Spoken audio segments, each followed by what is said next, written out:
them to evaluate, to consider health and family and things like that, and take some time away to evaluate next season, if there's going to be a next season. I commit myself 110%, and I will do that throughout the season. But I'm not going to look past, let alone this season, I'm going to look past today. I'm not playing well enough. Maybe I don't have it anymore.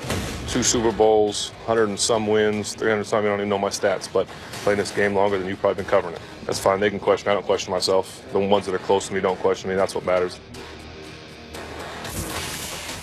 Well, the Steelers certainly don't have a classic quarterback controversy on their hands, but they do have some drama at the position nonetheless. Despite his own flirtations with retirement, Ben Roethlisberger has made it clear he's sticking around and less than pleased about Mason Rudolph.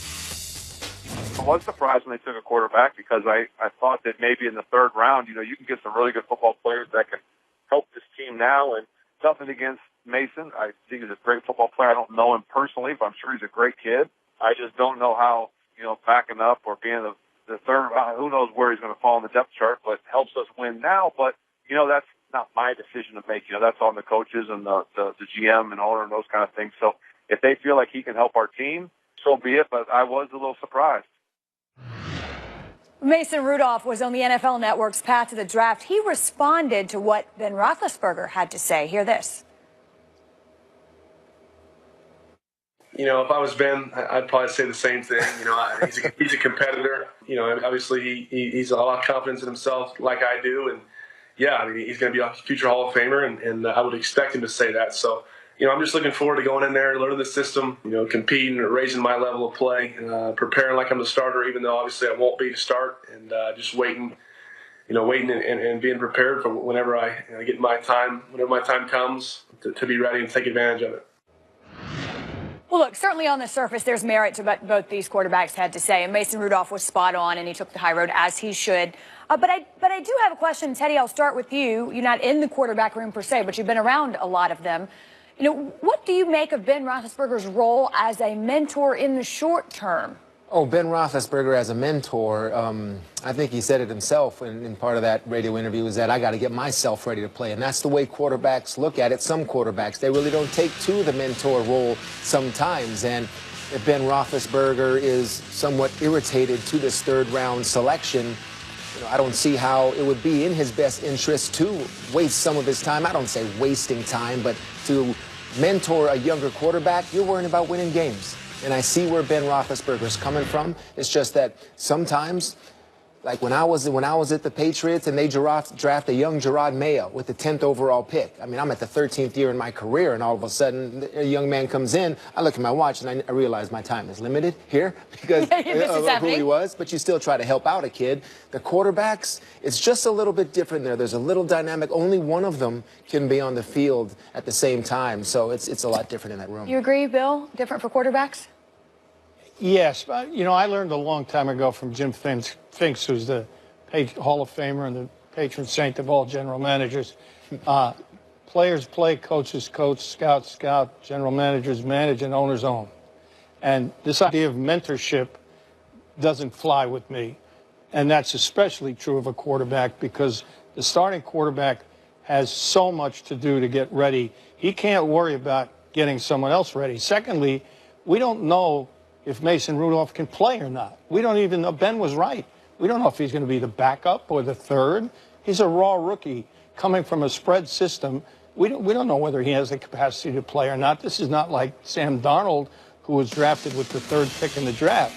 And finally, as Ben said, we're in a situation here where it's not Ben's fault that the Steelers haven't won Super Bowls in the last couple of years. It's the defense's fault. The defense has let them down time and time again. And if you look at it from his point of view, and I can see both sides, but from his point of view, where's the linebacker that we can need, that we can use to help us win now? I get it. His point, of course, Diana, was that in the 3rd round, there's still plenty of talent. Why not a guy who plugs in right now, plugs in plays, which we know Mason Rudolph is not that guy. That we do know for sure. Here's the problem with it. He's sort of the boy who cries wolf. He has been saying, it seems that every offseason, I'm going to retire. Maybe. I think I may come back if I'm healthy. I'm not sure. So at some point, somebody in that organization is going to take his word and believe him and say, all right, if you're not sure what we're going to do, we're going to move on and try to figure out what that future is. In terms of the mentorship that Bill's speaking to in terms of the quarterbacks, I think we see someone like a Josh McCown, who is no Ben Roethlisberger. We know that in terms of his play, his ability, and what he's been able to accomplish. But he's been so open about trying to help these quarterbacks in New York. He's did in Cleveland, that I think that's where people are comparing, seeing the difference.